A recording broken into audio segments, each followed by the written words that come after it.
Hello, and welcome back to Storytime with Eric Zimmer. Where we last left off in Stuart Little, Stuart had just won a sailboat race, piloting a boat called the Wasp, which is something that happens in the movie. Now,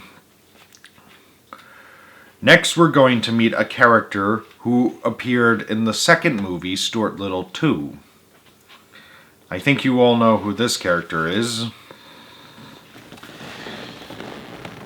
So, you ready? Alright, let's begin. Chapter 8. Margalo. Voiced by Melanie Griffith in the second movie. Because he was so small, Stuart was often hard to find around the house. His father and his mother and his brother George seldom could locate him by looking for him. Usually they had to call him. And the house often echoed with cries of, "Stuart! Stuart!"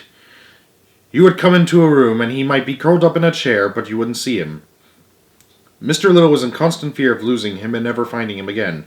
He even made him wear a tiny red cap, such as hunters wear, probably with the flaps too, so that he'd be easier to see. Of course. One day when he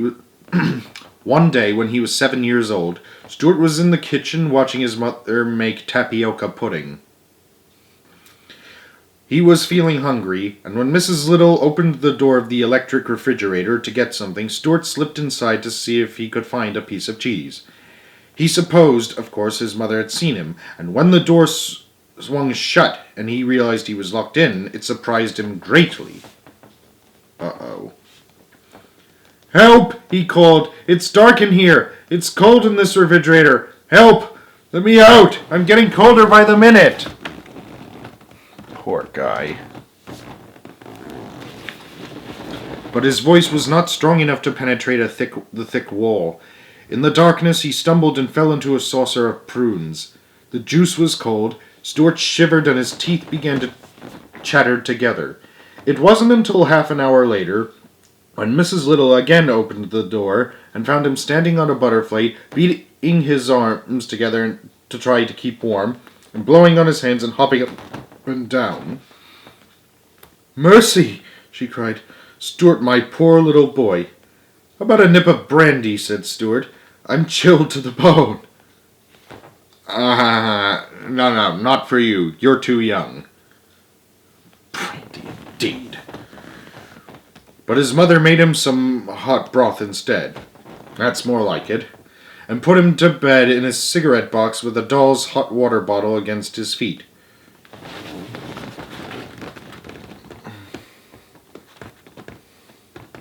So that's what they call it. Even so, Stuart caught a bad cold, and this turned into bronchitis. Uh-oh, that's not good. And Stuart had to stay in bed for almost 2 weeks. During his illness, the other members of the family were extremely kind to Stuart. Mrs. Little played tic-tac-toe with him. George made him a soap bubble pipe and a bow and arrow. And Mr. Little made him a pair of ice skates out of 2 paper clips. One cold afternoon, Mrs. Little was shaking her dust cloth out the window when she noticed a small bird lying on the windowsill, apparently dead. She brought it in and put it near the radiator, and in a short while it fluttered its wings and opened its eyes. It was a pretty little hen bird, brown, with a streak of yellow on her breast. The Littles didn't agree on what kind of bird she was. "She's a wall-eyed vireo," said George scientifically. "I think she's more like a young wren," said Mr. Little. "Anyways, they fixed a place for her in the living room and fed her, and gave her a cup of water. Soon she felt much better and went hopping around the house, examining everything with the greatest care and interest. Presently she hopped upstairs and into Stuart's room, where he was lying in bed.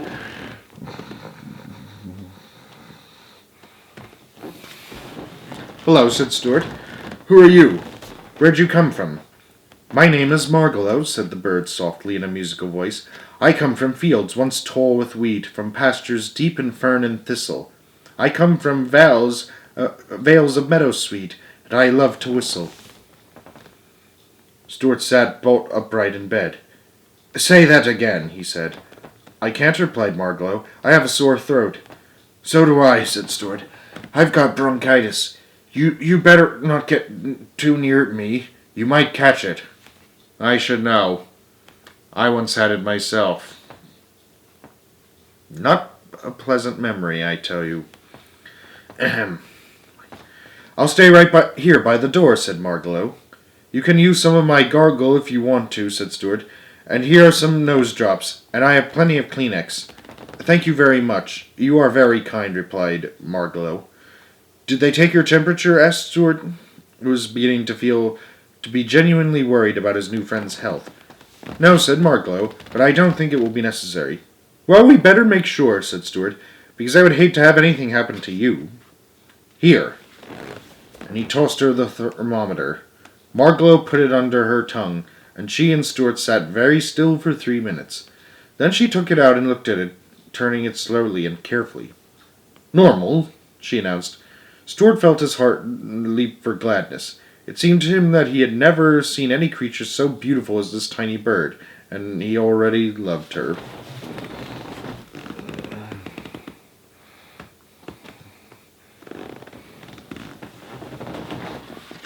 "I hope," he remarked, "that my parents have fixed you up with a decent place to sleep." "Oh, yes," Margalo replied. "I'm going to sleep in the Boston Fern on the bookshelf in the living room. It's a nice place for a city location. And now, if you will excuse me, I think I shall go to bed.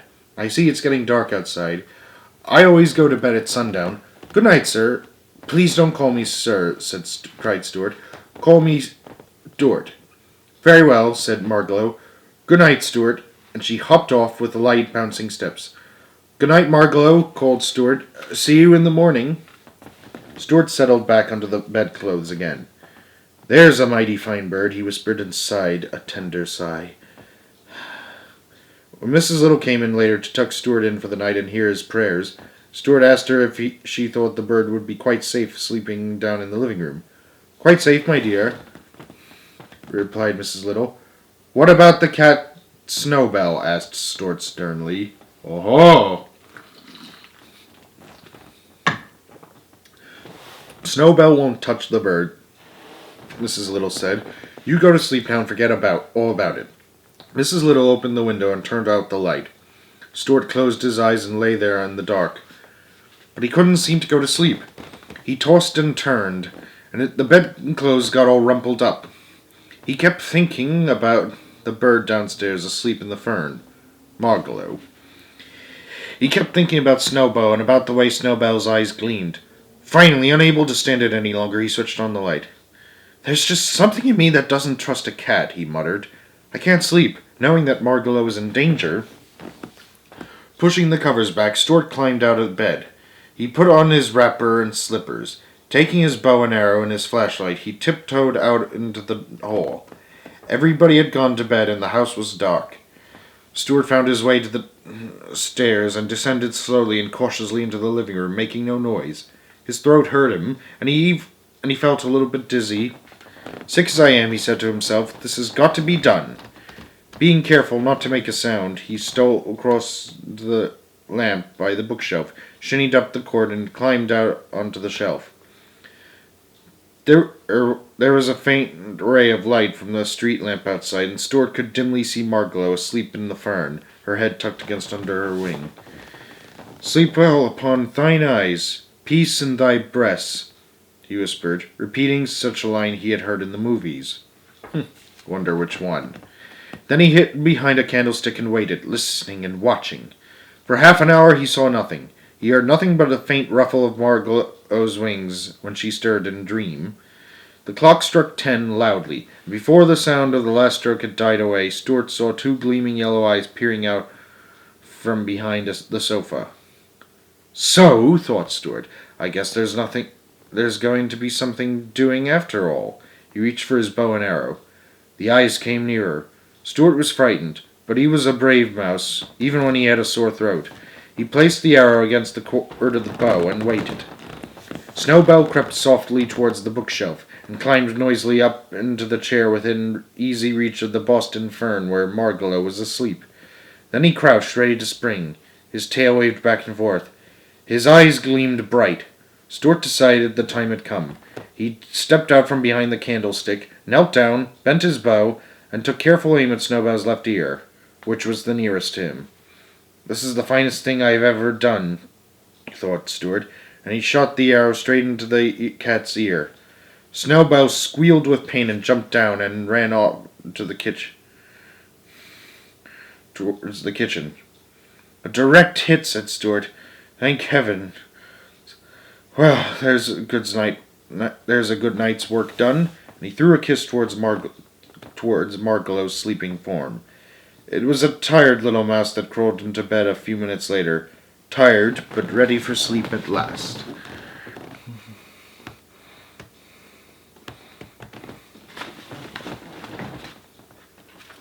Chapter 9. A Narrow Escape. Margolo liked it so well at the Little's house, she decided to stay for a while instead of returning to the open country. She and Stuart became fast friends, and as the days passed, it seemed to Stuart that she grew more and more beautiful. He hoped she would never go away from him. One day when Stuart had recovered from bronchitis, he took his new skates and put on his ski pants and went out to look for an ice pond. He didn't get far.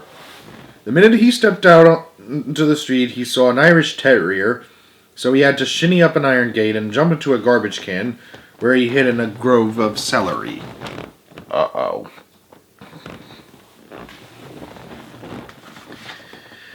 While he was there, waiting for the dog to go away, a garbage truck from the Department of Sanitation drove up to the curb, and 2 men picked up the can.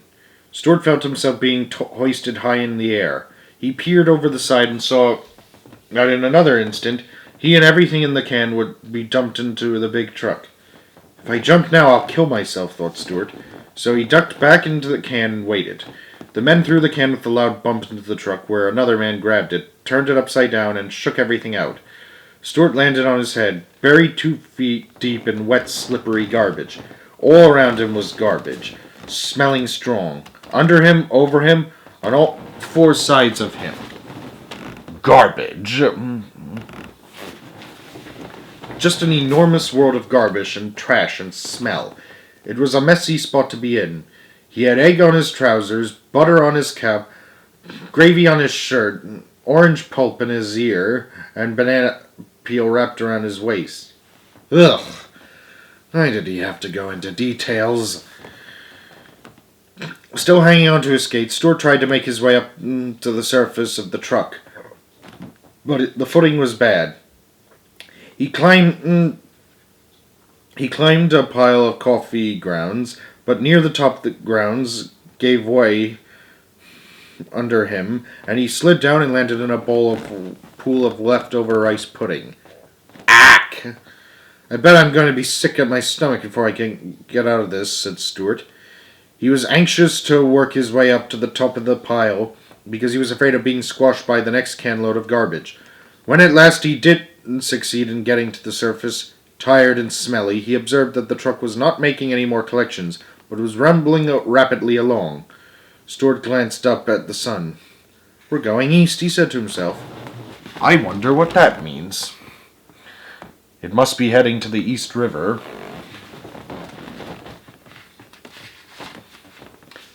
There was no way for him to get out of the truck. The sides were too high. He just had to wait. When the truck arrived at the East River, which borders New York City on the east, and which is a rather dirty but useful river, the driver drove out onto the pier, backed up to a garbage scow, and dumped his load. Stuart went crashing and slithering along with everything else and hit his head so hard he fainted and lay quite still, as though dead. He lay that way for almost an hour, and when he recovered his senses, he looked out about him and saw nothing but water. The scow was being towed out to sea.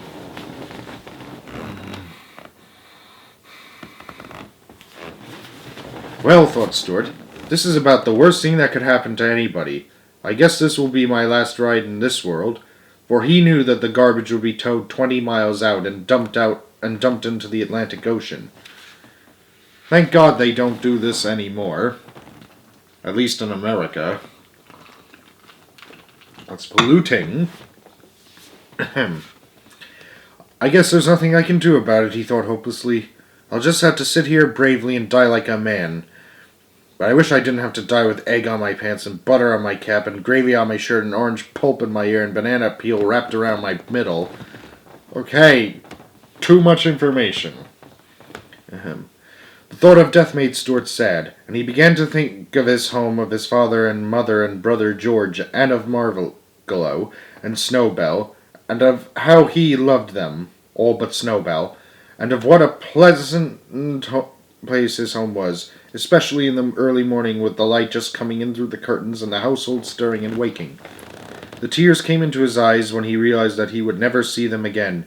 He was still sobbing when a small voice behind him whispered, "Stuart?" He looked around through his tears, and there, sitting on a Brussels sprout, was Margalo. "Margalo!" cried Stuart. "How'd you get here?" "Well," said Margalo, "I was looking out the window this morning when you left home, and I happened to see you get dumped into the garbage truck, so I flew out the window and followed the truck, thinking you might need help." "I've never been so glad to see anybody in all my life," said Stuart. "But how are you going to help me?" "I think that if you'll hang on to my feet," said Margalo, "I can fly ashore with you. It's worth trying anyways. How much do you weigh?" 3 ounces and a half, said Stuart. "With your clothes on?" asked Margalo. "Certainly," replied Stuart modestly. "Then I believe I can carry you all right." "Suppose I get dizzy," said Stuart. "Don't look down," replied Margalo. "Then you won't get dizzy." "Suppose I get sick to my stomach." "Well, you'll just have to be sick," Margalo replied. "Anything is better than death." "There are worse things." "Yes, that's true," Stuart agreed. "No, it's not. There are worse things." But they don't know that. Hang on then. We may as well get started. Stuart tucked his skates into his shirt, stepping gingerly onto a tuft of lettuce, and took a firm grip of Margalo's ankles. "Already," he cried. With a flutter of wings, Margalo rose into the sky, carrying Stuart along, and together they flew out over the ocean and headed towards home.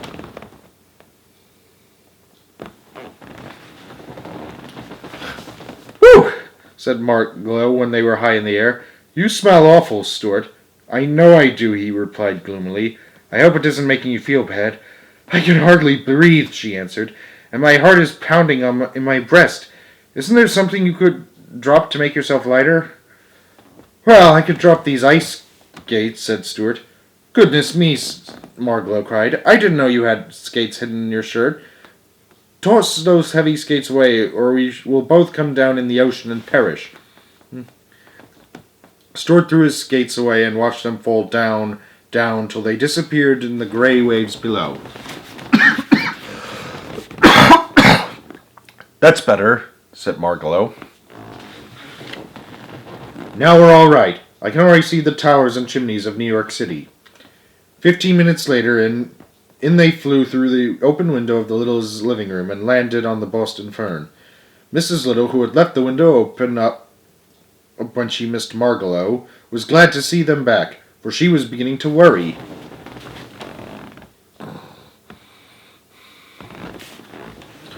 When she had heard what happened, and how near she had come to losing her son, she took Stuart in her hand, even though his clothes smelled nasty, and kissed him. Then she sent him upstairs to take a bath, and she sent George out to take Stuart's clothes to the cleaner. "What was it like out there in the Atlantic Ocean?" inquired Mr. Little, who had never been very far from home. So Stuart and Margalo told all about the ocean, and the grey waves curling with white crests, and the gulls in the sky, and the channel buoys, and the ships, and the tugs, and the wind making a sound in your ears. Mr. Little sighed and said someday he hoped to get away from business long enough to see all those fine things. Everyone thanked Margalo for saving Stuart's life, and at supper time Mrs. Little presented her with a tiny cake, which had seeds sprinkled on top. Aww, how nice.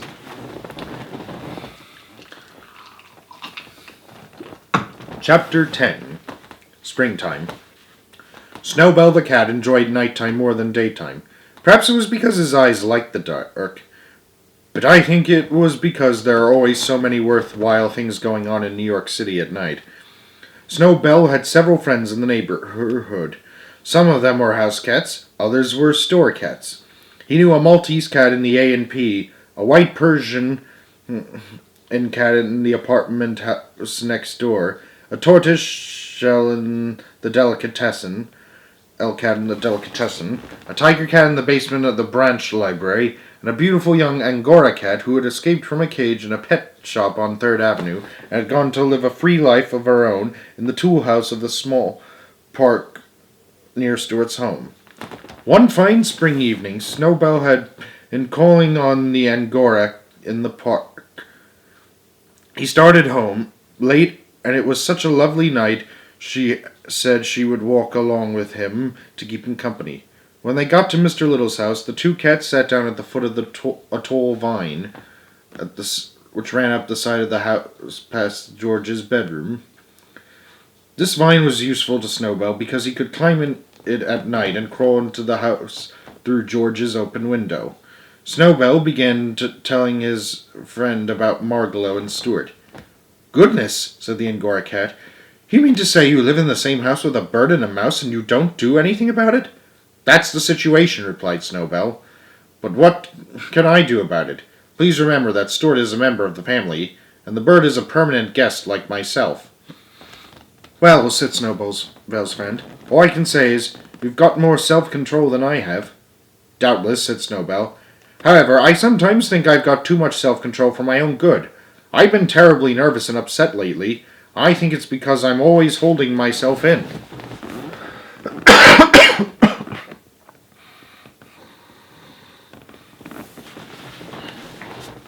The cats' voices grew louder, and they talked so loudly that they had never heard a slight rustling in a few feet above their heads. It was a gray pigeon who had been asleep there, who had awakened at the sound of cats and begun to listen. "This sounds like an interesting conversation," said the pigeon to himself. "Maybe I'd better stay around and see if I can learn something." "Look here," he heard the Angora cat say to Snowbell. "I admit that a cat has a duty towards her own people, and that under the circumstances it would be wrong for you to eat Margalo. But I'm not a member of your family, and there's nothing to stop me from eating her, is there?" "Nothing that I can think of offhand," said Snowbell. "Then here I go," said the Angora, starting to climb up the vine. The pigeon was wide awake by this time, ready to fly away, but the voices down below continued. "Wait a minute," said Snowbell. "Don't be in such a hurry. I don't think you'd better go in there tonight." "Why not?" asked the other cat. "Well, for one thing, you're not supposed to enter the house. It's unlawful entry, and you might get into trouble." "I won't get into trouble," said the Angora. "Please wait till tomorrow night," said Snowbell firmly. "Mr. and Mrs. Little will be going out tomorrow night, and you won't be taking such a risk. It's for your own good I'm suggesting this." "Oh, all right," agreed the Angora. "I guess I can wait. But tell me where I'll find the bird after I do get in." "That's simple," said Snowbell. "Climb this vine, enter George's room through the open window, then go downstairs and you'll find the bird asleep in the Boston fern in the bookcase." "Easy enough," said the Angora, licking her chops. "I'm obliged to you, sir." "Well, the old thing," whispered the pigeon to himself, and he flew away quickly to find a piece of writing paper and a pencil. Snowbell said goodnight to his friend and climbed up the vine and went into bed.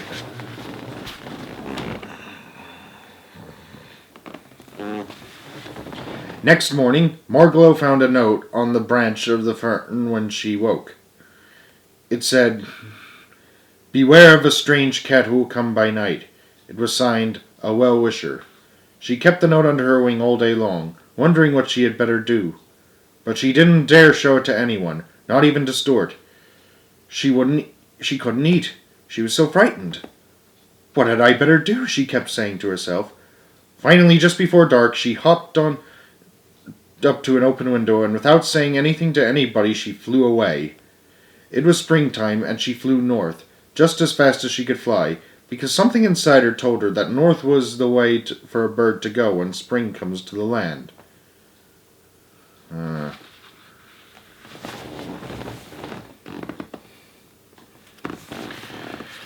Oh boy. To be continued.